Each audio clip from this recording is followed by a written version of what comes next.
We'll start with a statement on Afghanistan. The Secretary General is appalled and deeply saddened by the attack on the offices of the international NGO Save the Children, which occurred in Jalalabad and killed 2 people and wounded dozens, including children, and that's according to initial reports we've received. He expresses his deep sympathy to the families of the victims. Human rights organizations provide life-saving assistance to the most vulnerable men, women, and children in Afghanistan.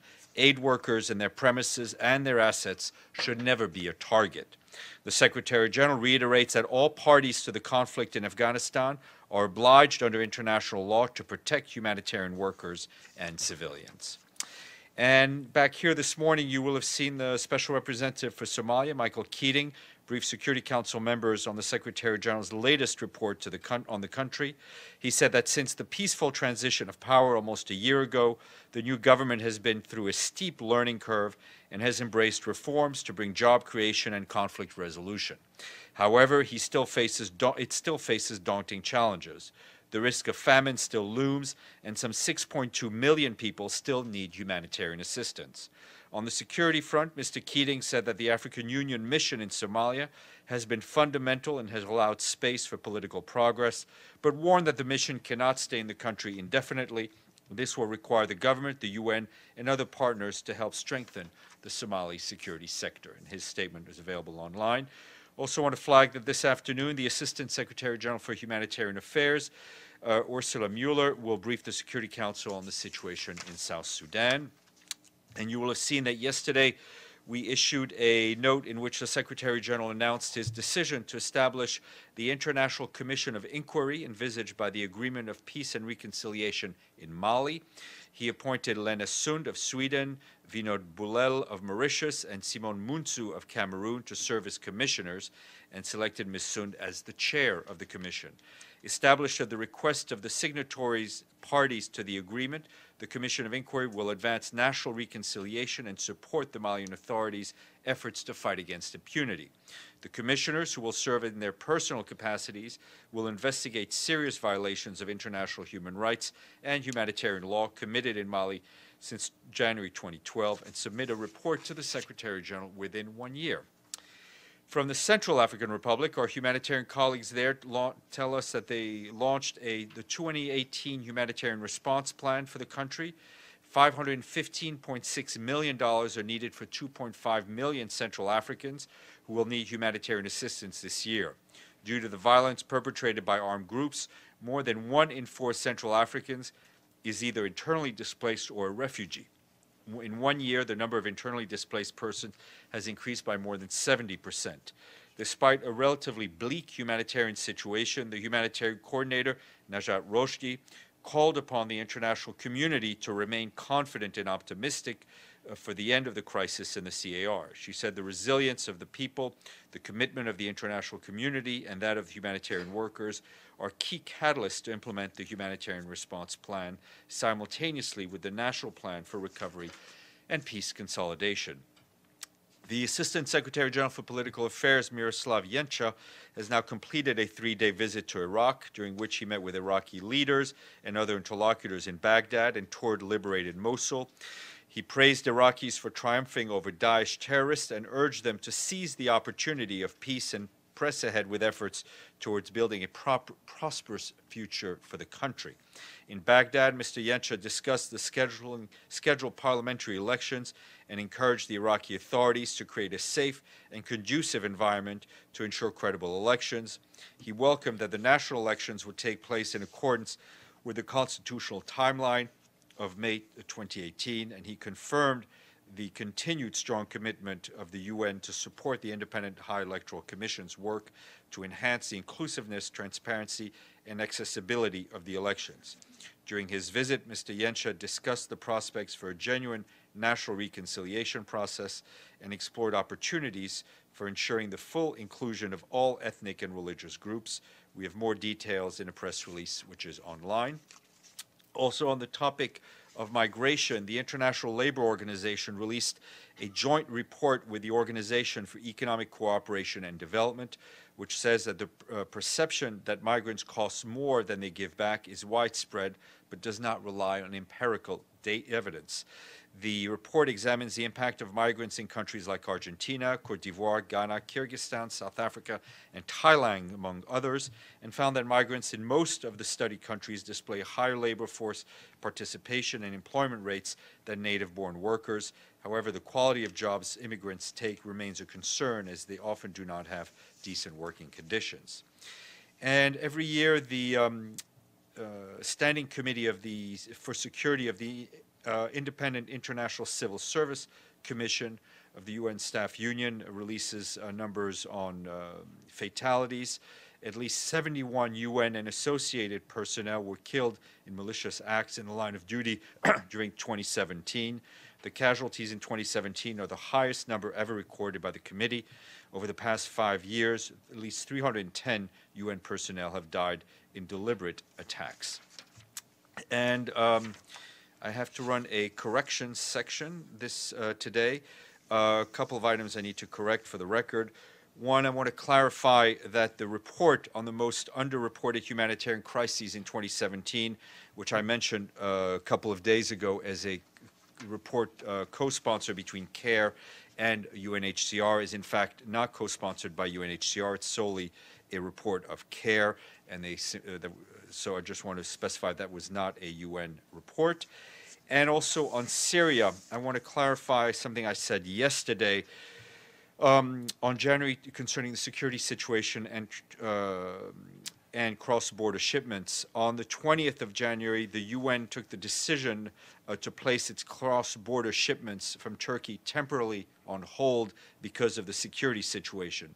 However, the border crossings do remain open.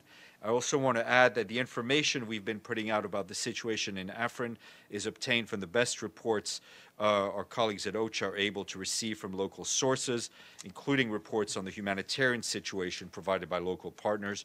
We do not have UN staff in Afrin. This is consistent in how we report on areas across Syria where conflict limits our ability to collect first-hand information.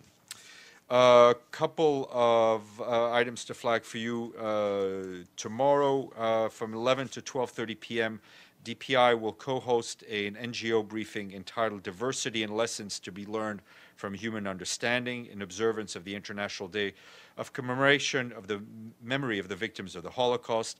NGO experts working to promote Holocaust education and diversity will explain how we can learn from the past to prevent genocide in the future. And tomorrow, my guest at the briefing will be Fareed Zarif, the Special Representative, the Secretary General for Liberia and head of the mission there. He will be briefing us via video link from Liberia. And last but not least, we thank our friends in Oslo in Norway who've paid their dues in full for this year, bringing us up to 14. I'll ask myself a question. Madame. Thank you, Stephane. Does the UN plan to play any role on the international partnership against the impunity for the use of chemical weapons, which was declared in France yesterday? And any comment or reaction to the Russian proposal, again, for the establishment of a new mechanism to investigate the chemical weapons use in Syria? I can't comment on the draft resolution. The details of it is obviously for Security Council members to do that. We, of course, as a matter of principle, would very much like to see accountability for those who are accused of using chemical weapons wherever that may be. I'm not aware of any UN participation in the Paris meeting yesterday, but I will double check. Sir, and then I'll come back to you. Thanks, Stephane. Following up on my question from yesterday, today President General Sisi officially became the only candidate running for the Egyptian presidential election, after all other potential candidates either being held, arrested, or dropping out of the race. Do you have any concerns about the situation in Egypt and the fact of democracy over there? Okay. Yeah. Sorry, I was waiting for you to finish your sentence. You know, on the issue, I think yesterday you raised the issue of retired General Sami Hafez. While we do not have independent verification, we're concerned about reports that we've seen about the arrest of General Sami Hafez, who had expressed interest in contesting the upcoming presidential elections. We urge the authorities in Egypt to ensure that the election campaign is conducted in a credible, inclusive, peaceful, and participatory manner in full compliance with the existing law. Mr. Lee, and then Edie, sorry. Sure. I want to ask you something about the UN and sexual harassment, but just one follow-up on this Russian UNIMI proposal. Ambassador Nebenzia said yesterday at the stakeout after the meeting that this idea was raised to the Secretary General by Foreign Minister Lavrov last week, and I believe it was at the dinner that you called a private dinner. Can you? I guess it makes me again because it now this of the various meet and greets that he had that day, this seems to have been the most newsworthy. Right. I wanted to ask you again why is just the inclusion of food makes a meeting private, or what was the difference between his disclosed meetings with the foreign ministers of various Central Asian countries and this meeting that wasn't disclosed at which this important possible mission was said? Food? Food. I'm sorry, don't. The difference between the two, between the various What's the meetings policy? Why don't we get more was disclosure? food. They discussed and have been discussing either over the phone or in person a variety of issues, including obviously the situation in Syria. But when you don't disclose a meeting with a foreign minister held on the 38th floor, is it at the request of the country? Is it how? It seems important to know. I understand it's a scheduling issue. What was your other question? Okay, the question has to do with not about policy, the rights of staff to speak, but about the UN's actual action on cases of harassment. There's this document that's circulated to staff about disciplinary actions taken, and I saw it yesterday, and I was pretty surprised because under the rubric of abuse of authority, harassment, and discrimination, it says, for example, a staff member performed a sexual act at the workplace in the presence of employees. Mitigating factors included the staff member's long service in mission settings, and in many of these cases, people are even if they're relieved from service, they're paid compensation. So I wanted to know, number one, is there have the things that are being said now, how seriously the Secretary General takes such allegations? These are from 2017, and so it seems like there are cases of there's another case if you want to harassed an individual. Look, I can't comment on the specific cases It's not leaked. you mentioned. I'm not saying I'm not going to comment on specific cases because I don't have the information in front of me. There are administrative rules and procedures in an internal justice system here, and we are an organization of rules. Those rules are followed. What is important is that everyone understands that there is an environment in which they should feel comfortable and empowered to come forward and report cases of harassment or abuse of power without any fear of retribution. That's the Secretary General's focus, to ensure that people feel free to come out. We are fully aware, like any other organization, that these issues are probably underreported because people do not feel comfortable in coming forward. But beyond just coming forward, it seems important what the UN actually does. So just right, but unwanted advances, mitigating circumstances, payola to the person. You're throwing around terms. I mean, obviously, each case is looked at. I'm not going to go into the details of each case. Ms. Lederer, yes, you. Yeah, Steph, on the Secretary General's appearances at Davos, do you have any more details? I do, because he's not going. Is he snowed in? What No, happened? There was a scheduling issue. We decided, in the end, decided not to go. So he's here, and we will be probably announcing further travel very shortly. So is anybody senior? Well, we know the President of the General Assembly. Yeah, I mean, a number of heads of agencies are there. Various, I think, a number of heads of agencies and other senior UN officials are there. We can try to find you the list.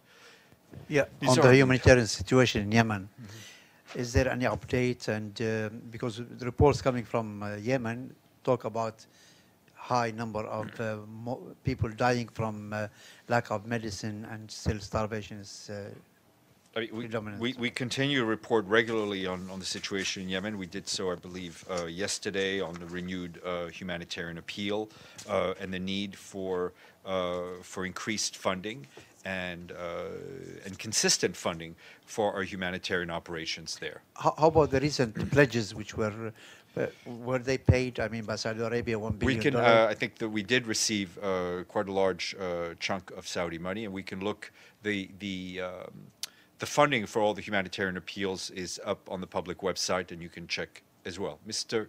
Klein, you look like you have a question. Yeah. Can you indicate whether there was any year during Ban Ki-moon's term that he did not attend Davos? And secondly, given the opportunity for bilaterals, in some cases, heads of state at Davos, could you elaborate on the scheduling conflict that would have been more important? You know, than, it's than interesting that? because I think often we get criticized for going to Davos, and we get criticized for not going to Davos.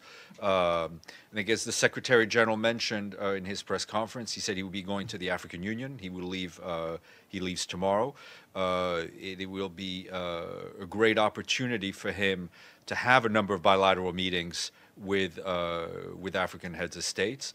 The partnership of respect and deep cooperation between the United Nations and the African Union is extremely important to the Secretary General. He'll be there for about almost 2.5 days, have a number of bilaterals. On Sunday, he will deliver remarks at the full session of the African Union. He'll have a bilateral session with the head of the chairman of the African Union on Saturday. So that's the focus. I think the Secretary General has ample opportunities throughout the year to have bilaterals, with the highlight being the more than 100 bilateral meetings he has during the General Assembly. Davos is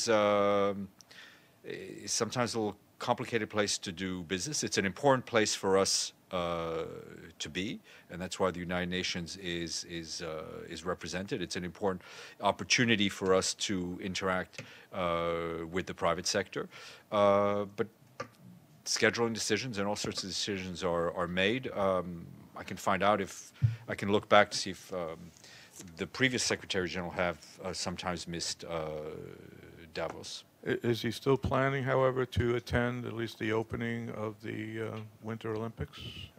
Yeah, I mean, I think Secretary General himself briefed you on his travel. But that hasn't changed. That has not changed, and I'm sure that will also be an opportunity for further bilaterals. We will grab every opportunity for bilaterals that we can. Mr. Avni, then Mr. Oleg. Hey, so I saw on Twitter that Karen Boole was in Japan. Twitter says it must be true. I don't know. Yeah. I don't know. We'll check. Twitter. Head of UNRWA. The question is there any new pledges from Japan and other big players for UNRWA to replace the U.S. missing funds? If he is indeed in Japan, I'm sure the aim of that is to secure Japanese funding for UNRWA. Japan has been a generous donor in the past for UNRWA, if I'm not mistaken. But we'll try to get you updates as they come in terms of the funding. Is it possible to fill in the gap that is left behind after the U.S. semi-withdrawal? There is money to be had, to put it simply.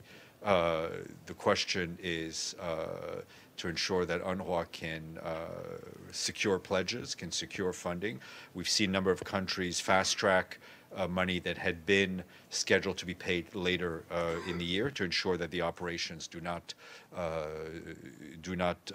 seek any halt. So they are hard at work on this. Oleg.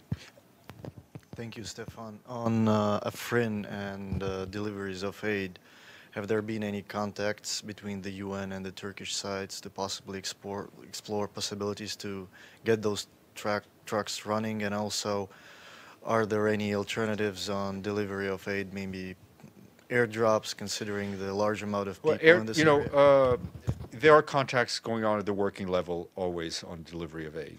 To be clear, the Turkish authorities have told us the border is open. Due to the fighting, we have taken the decision not to send the trucks across the border at this point. Airdrops in what is an active conflict zone that includes military air assets, I think is something that is extremely challenging and probably not advised at this point. We had done airdrops, if you remember, in Deir ez-Zor. That was very complex, very costly, and that was because there were sieges and the road option was not available. But obviously, our humanitarian colleagues are constantly looking at what options they have in order to deliver food and other aid to those who need it. Yeah, quick follow-up. Was the UN informed by the Turkish officials before they started the offensive? And was there any planning done before that? I mean, was this decision my level, I'm not aware. It doesn't mean it hasn't happened. I'm just not aware. Yes, sir. Thank you. I want to follow up on my questions on Monday about the attacks in north-central Nigeria by armed herdsmen, which has killed more than 100 people since January 1. Do you have any response? No, I hope to get something to you very quickly. Unfortunately, I thought I would have something for you today, but I don't. Mr. Lee. Another Nigeria question. You may have seen that Mr. Obasanjo, who I know is at least a part-time mediator for the Secretary General, has issued an open letter calling on President Buhari to not run for re-election and to retire. And I'm assuming that's not as a UN official, but what I want to know that would be a correct assumption. Exactly, but my question is, how is one, not in cases going forward, given that he was sent to Kenya, but it wasn't announced from here, and people sort of intuited from there, is it a better practice to say when he's going on a UN mission or not say? I think, obviously, just to state again, those reports have nothing to do with the UN. And he's not a part-time mediator. He's, like all the other members of the committee, of the group, they are as-needed mediators. Sorry, they get called on per case. Obviously, we would like to be as transparent as possible, and there may be a number of other missions that we would like to announce in advance. Sometimes it's best to try to do things discreetly so as not to raise pressure or expectations. But and while we may want to do that, others may announce things for us. So it's on a case-by-case basis.